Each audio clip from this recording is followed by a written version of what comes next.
Good morning, friends. In our last period, we were studying this poem, Walk a Little Slower, Unit 1.1, and open your textbooks, page number 3.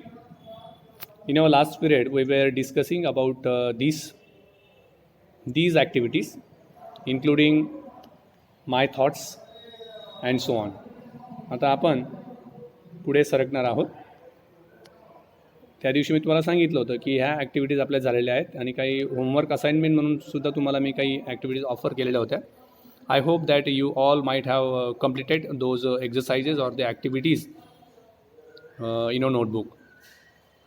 So open your textbook and see the actual poem along with the explanation in Marathi language. मराठीत आपण तिचं explanation बघूया.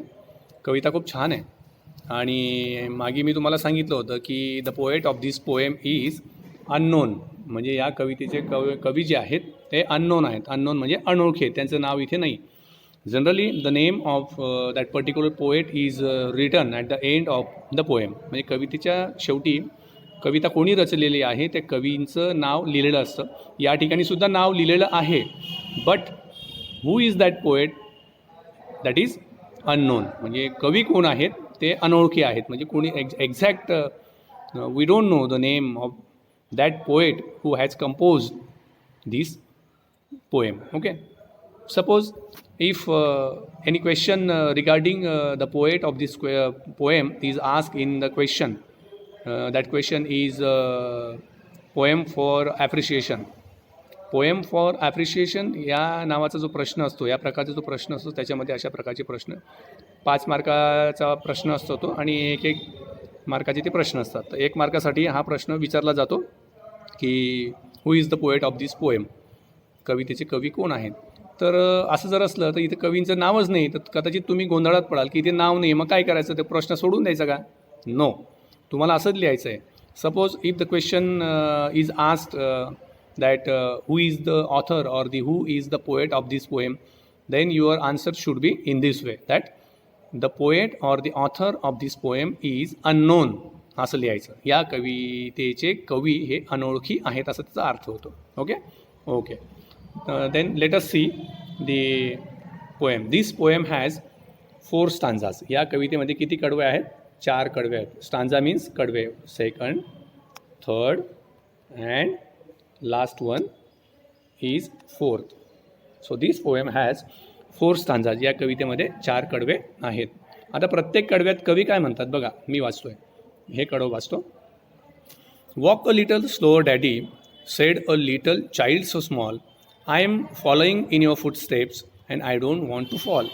कवितेमध्ये एक लहान मुलगा, child म्हणजे लहान बाळ, म्हणजे लहान मुलगा तुमच्या वयाचा, लहान बाळ किंवा लहान मुलगा त्याच्या वडिलांशी बोलतोय. काय म्हणतोय बघा, walk a little slower daddy, said a little child so small, I am following in your foot steps and I don't want to fall. तर लहान मुलगा किंवा मुलगी, लहान बाळ जे आहे ते आपल्या वडिलांना म्हणतं आहे की पप्पा, बाबा, तुम्ही थोडं हळू चाला. Walk a little slowly, walk a little slower, to walk म्हणजे चालणे. बाबा तुम्ही थोडं हळू चाला, लहान बाळ आपल्या बाबांना म्हणतं आहे. पुढे काय म्हणतं आहे, काय म्हणतं बघा, I am following in your foot steps and I don't want to fall. म्हणजे मी तुमच्या पावलांवर पाऊल ठेवून चालते. पावलांवर पाऊल ठेवून चालते म्हणजे याचा अर्थ काय झाला की वडिलांच्या पायावर पाय ठेवून चालतायत का? नाही. वडील जसे ॲक्शन्स आहेत वडिलांची जशी चांगली कामं आहेत बरं का, वडिलांची जेवढी कामं चांगली आहेत. आता आपल्याला माहिती आहे की we know our fathers, we know our daddy.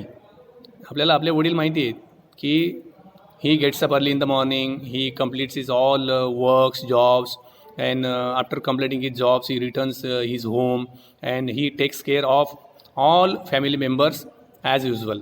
Okay, though he doesn't care about himself, but he is always ahead to take care of all family members, including our mother, our brother, sister, grandmother, grandfather. All those are being cared by our father. म्हणजे आपले वडील सगळ्यांची काळजी घेतात, सगळी कामं करतात.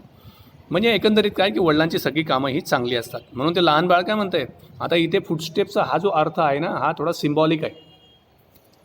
Footstep, this word footstep is of symbolic meaning, म्हणजे एक प्रतिकात्मक त्याचा अर्थ आहे. लहान बाळ काय म्हणतं आहे, I am following in your footsteps and I don't want to fall. तर लहान बाळ म्हणते की पप्पा मी तुम्हाला फॉलो करते म्हणजे पप्पा तुमची जेवढीही कामं, तुम्ही जेवढी चांगली कामं करतात ना, ती कामं मी जवळून पाहतोय आणि मलासुद्धा तुमचं अनुकरण करायचं आहे, मला तुमच्यासारखंच वागायचं आहे. आता वरवर जर अर्थ बघितला आपण, apparent meaning, if you see the apparent meaning of these words, वरवर अर्थ जर बघितला तर असं होतं की पप्पा हळू चला, मी तुमच्या मागे येते, तुम्ही जास्त फास्ट चालू नका नाहीतर मी पडेल, असं त्याचा अर्थ होतो. पण या ठिकाणी कवी असं म्हणतात आपलं, तर लहान बाळ मुला पप्पांना असं म्हणते की पप्पा be slow, I am following you. पप्पा हळूवार, तुम्ही तुमचे जे कामं, चांगली कर्म तुम्ही जी करतायत ना, ती मला पण आत्मसात करू द्या. Because I am following you, मी तुम्हाला अनुकरण करते, म्हणजे मी तुमची कॉपी करते, मी तुमच्याकडनं शिकते, असं या ठिकाणी ते लहान बाळ आपल्या वडिलांना म्हणत आहे. फार मिनिंगफुल स्टांजा आहे. The first stanza is quite meaningful. Now see the second stanza. आपण आता सेकंड स्टांजा बघूया. सेकंड कडवत काय म्हणतं आहे बघ ते बाळ, ते चाइल्ड काय म्हणतं आहे, चाइल्डचं प्लुरल काय होतं, चिल्ड्रन. चाइल्डचं अनेक वचन काय होतं, चिल्ड्रन. सेकंड स्टांजात बाळ काय म्हणतं आहे बघा, sometimes your steps are very fast, sometimes they are hard to see, so walk a little slow daddy for you are leading me. अरे वा, खूप छान स्टांजा आहे बरं का. दुसऱ्या कडव्यात पहा ते लहान बाळ काय म्हणतं आहे बघा. पूर्ण कविता ही अर्थपूर्ण आहे आणि या कवितेमध्ये सिम्बॉलिक मिनिंग आपल्याला घेता येईल, वरवर अर्थ घेऊन चालणार नाही. तर सेकंड स्टांजामध्ये, सेकंड कडव्यामध्ये, दुसऱ्या कडव्यात बाळ काय म्हणत आहे, sometimes your steps are very fast. पप्पा कधी तुम्ही खूप फास्ट चालतात, म्हणजे वेगाने चालतात. Sometimes they are hard to see, कधी त्यांना समजणं सुद्धा कठीण होतं. म्हणजे काय होतं, हार्ड टू सी म्हणजे बाबा तुम्ही कधी इतक्या वेगाने चालतात ना, तर तुमचे वेगाने चालण्याचे पावलंसुद्धा किंवा तुम्ही दिसतसुद्धा नाही आम्हाला. So walk a little slow daddy for you are leading me. तर बाळ काय म्हणतं, इथं मिनिंग अर्थ काय माहिती आहे का, sometimes your steps are very fast, meaningful words आहे, very fast and they are hard to see. म्हणजे काय बाळ काय म्हणतं आहे आपल्या बाबांना, पप्पांना, की पप्पा तुम्ही खरोखर चांगली कामं करतात, याचा अर्थ असा आहे, मिनिंगफुल अर्थ असा आहे त्याचा, की बाबा तुम्ही खरोखर चांगली कामं करतात, पण कधी ती कामं मात्र मी समजत नाही, मला समजायला खूप कठीण जातात. म्हणून walk a little slow daddy for you are leading me. म्हणून पप्पा मला समजून घ्या, मला समजून सांगा, कारण for you are leading me, कारण मी काहीतरी भविष्यात व्हावं अशी तुमची अपेक्षा असेल तर मला तुमच्याकडनं सगळी कामं नीट समजून घेऊ द्या. So don't be so fast, your steps are very fast to see, they are very hard to see. So walk a little slow daddy because you are leading me. मला नेतृत्व कसं करायचं हे जर तुम्हाला, मी कसं चांगलं नेतृत्व करायचं, मी कसं तुमच्यासारखं वागायचं असं जर तुम्हाला वाटत असेल, so daddy please be slow because I cannot see your footsteps are sometimes become very hard. अरे वा, खूप छान स्टांजा आहे. तर अशा प्रकारे हा सेकंड स्टांजा आपण कंप्लीट केला आहे. Now see the third stanza काय म्हणताय, ते लहान बाळ काय म्हणतो का, some day when I am all grown up. आता इथे बघा आईम हा जो शब्द आहे, मी सर्कल केलं बघा आईम, तर याचं लॉंग फॉर्म आय एम असं होतं. हां, मी लिहिलं बघा आय एम, आणि या आय एमचं कॉन्ट्रॅक्टेड फॉर्म, संक्षिप्त रूप, ॲब्रिवेटेड फॉर्म असं असतं ते. संक्षिप्त रूपला इंग्रजीमध्ये ॲब्रिवेटेड फॉर्म. तर या आय एमचं ॲब्रिवेटेड फॉर्म होतं आईम, असा अर्थ होता त्याचा. आईम हे ॲपॉस्ट्रॉफी मार्क आहे, वरती जे दिलेलं आहे मी ते ॲपॉस्ट्रॉफी मार्क आहे. तर आईम म्हणजे त्याचा फुल फॉर्म काय होतं, आय एम असं होतं बरं का, लक्षात ठेवायचं सगळ्यांनी. तर बाळ काय म्हणतं आहे, some day when I am all grown up you are what I want to be, then I will have a little child who will want to follow me. अरे वा, बाळ खूप छान म्हणतं या थर्ड स्टांजामध्ये. काय म्हणतं आहे बघा, some day when I am all grown up. बाबा मी ज्या दिवशी तुमच्यासारखं मोठा होईल ना, ग्रोनअप म्हणजे परिपूर्ण मोठं होणे, वाढ होणे, ग्रोनअप. बाबा मी ज्या वेळेस तुमच्यासारखा मोठा होईल ना, you are what I want to be. म्हणजे मी काय व्हावं असं तुम्हाला वाटतं ना, की त्यावेळेस मी ज्यावेळेस मोठा झालेलो असेल त्यावेळेस मी तुमच्यासारखं होईल. Then I will have a little child. जसं तुम्ही मोठे झालात आणि तुम्ही मला जन्माला घातलं, तसं मी जेव्हा मोठा होईल तसंही माझं एखादं लहान बाळ असेल who will want to follow me. आणि तोसुद्धा माझं होणारं बाळ जे आहे ते सुद्धा मला अशाच प्रकारे फॉलो करीन, की ज्या प्रकारे मी तुम्हाला फॉलो करतो आहे, ज्या प्रकारे मी तुम्हाला प्रश्न विचारतो आहे, ज्या प्रकारे मी तुम्हाला माझ्या काही अडचणी विचारतो आहे, माझ्या काही शंका विचारतो आहे मनातल्या, अशाच शंका अशाच अडचणीसुद्धा मी ज्यावेळेस मोठा होईल तेव्हाही माझं लहान बाळ असेल आणि ते लहान बाळसुद्धा मला ज्या पद्धतीनं मी तुम्हाला विचारतो आहे ना, त्याच पद्धतीने माझं बाळसुद्धा मला भविष्यात असंच विचारेल. वा, quite meaningful lines this stanza has. So we have finish these 3 stanzas. Now see the last one stanza of this poem. या कवितेचं लास्ट कडवं आपण बघूया. काय म्हणता येईल?